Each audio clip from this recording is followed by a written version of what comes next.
I don't know why, but I could never sleep over at other friends' houses. And sometimes I'd think I'd be fine. It's during the day, we're playing, I'm fine. And as soon as it hits nighttime, it's like, I want to go home. I start feeling nervous. And I remember the one night at one of my friends' house, I was still young. I would have been like 8 and then I remember her dad feeling annoyed by the fact that I wanted to go home, even though I was just like a young girl. But anyway, I went home that night anyway, and my mum came to pick me up.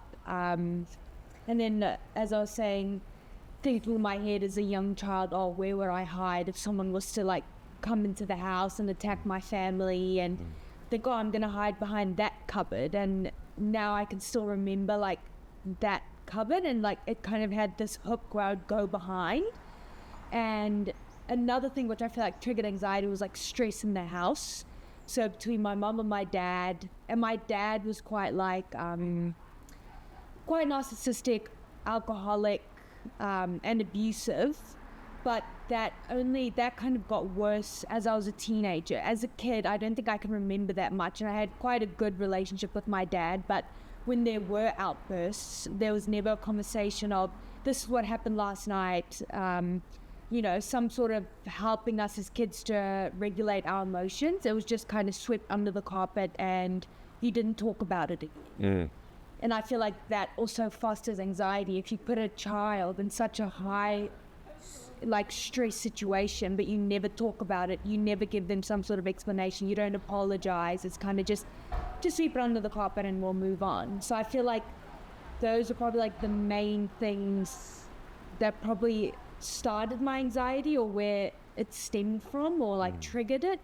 But I never knew what anxiety was until one day I went through my very first breakup, and I was telling my mum, I can't really breathe, like my heart's beating so fast, I don't know what this is. And my mum said to me over the phone, oh, that's anxiety.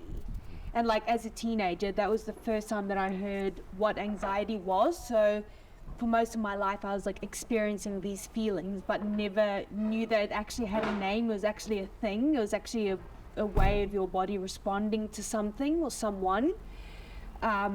So I heard the word, lived for years knowing about this thing about anxiety, but not really knowing much about it or how to control it. So my parents split up. I moved in with a boyfriend of mine last minute, and I was experiencing lots of anxiety back then because I didn't really have like a safe home to go to, and now all of a sudden I have to live with this boyfriend that I haven't really known for that long. And so I decided, okay, I'm getting lots of anxiety, I'm going to go to the doctor to go on medication. And I told the doctor, I'm experiencing anxiety, can you prescribe me something that's quite natural, because I've never been on any type of like antidepressant or anti-anxiety meds before. And she actually put me on something pretty strong, like I can't remember the name exactly, but it's something with an F, like fluoxetine or something. I might not pronounce it right. Yeah. And that didn't work well with my body. I was quite like shut down, didn't really have much emotion. I basically felt like a zombie, so it just didn't work for me. And when I actually did research about the medication, the side effects included stuff like suicidal thoughts, and that confused me a lot, because I was like, oh my gosh, I thought this is supposed to take all of that stuff away.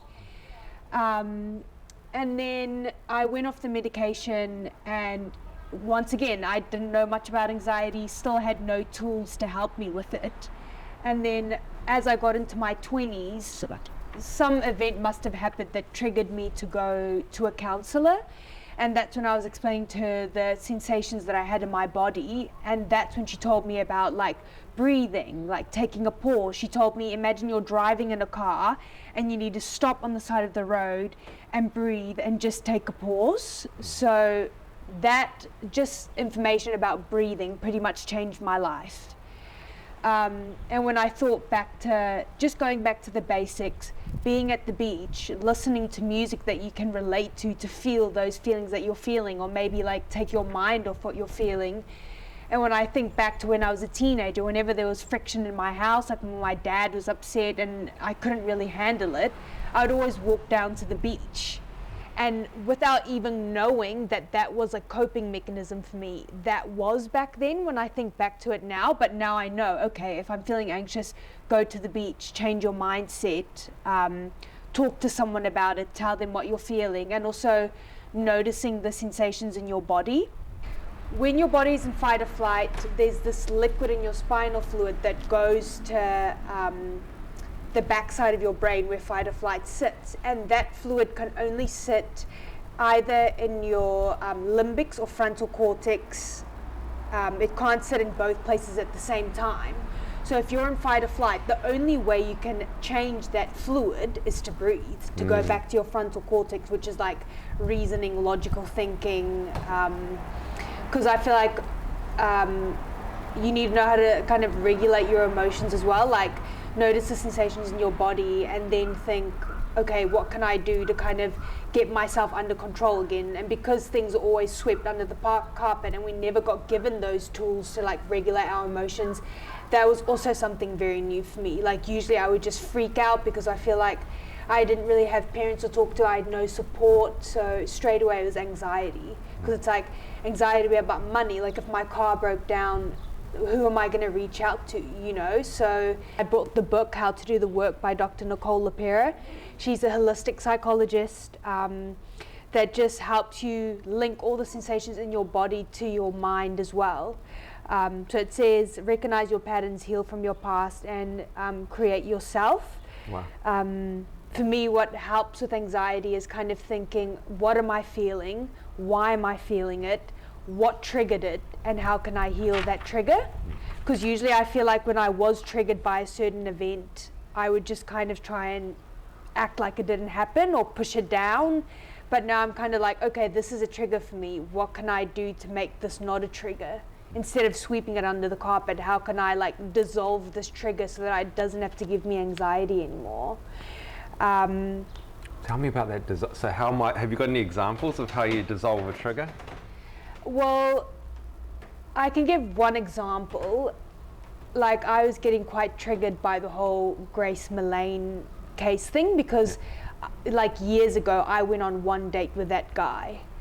So hearing that he actually murdered someone and that I met up with him once, and the fact that he wanted to drop me off at my car and I said no, I was like, thank God I said no that day. You know, who knows what could have happened. So when I kept on seeing that documentary on Netflix, it was quite triggering for me.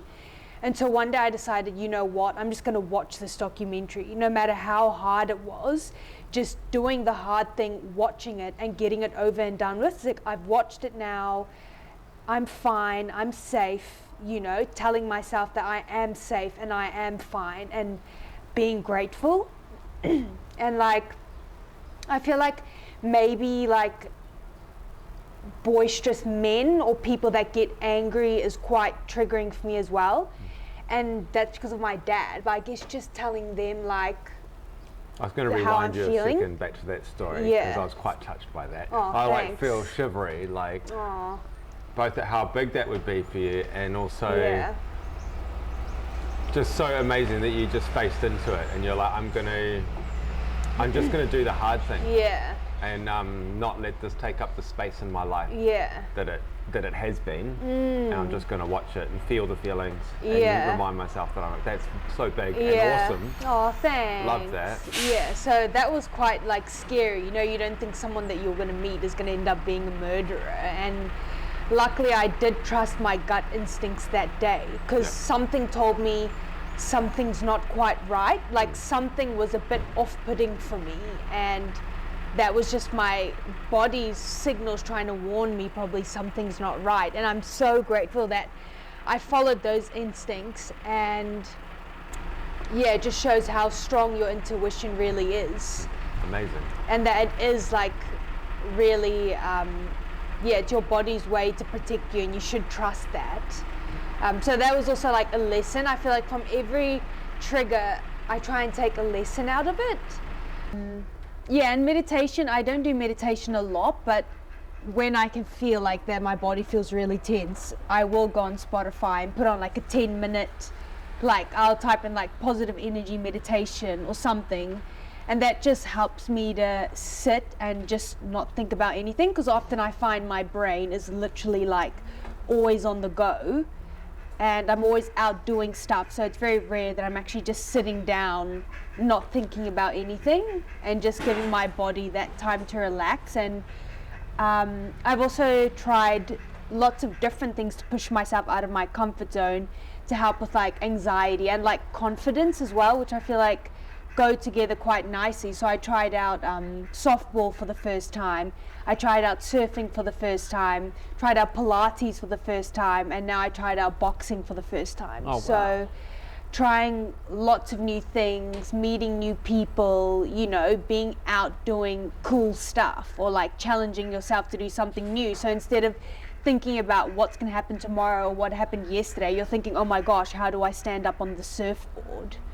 You know, and that's again like being out in nature and like pushing myself. Pilates really help because you're stretching, and they say that anxiety and stress builds up in your body, you know, so it's kind of nice to do the stretches. And now with boxing, it's kind of similar concept. You just get to like hit the bag and get out all your frustration, and doing that with like two of my closest friends is like really good too. So my job has a lot of the times been like the only stable thing in my life, and I've been there for 3 years now. And when I thought about how can like family, community, work support with anxiety, it's just like I thought it comes again back to basics, just being kind, you know, like checking up on someone and you can tell they're down, not just like walking past them, or yeah, just being friendly, saying hi, you know, because if someone's feeling down and you come in with positive energy or with a smile or a hi,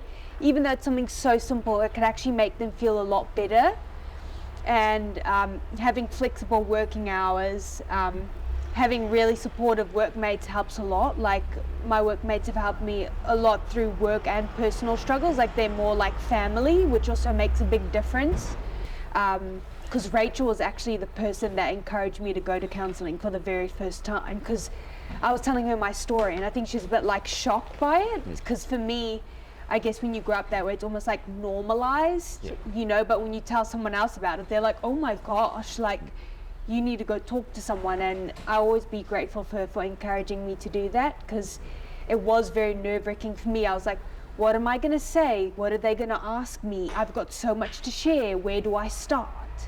You know, so I literally had to make bullet points of everything that happened in my childhood and in my life that caused anxiety. And but it kind of just happened naturally in the session. Like they're professionals, they know what to do. I didn't have to worry about that. But yeah, once again, I was getting anxiety about going to counseling because it was something unfamiliar.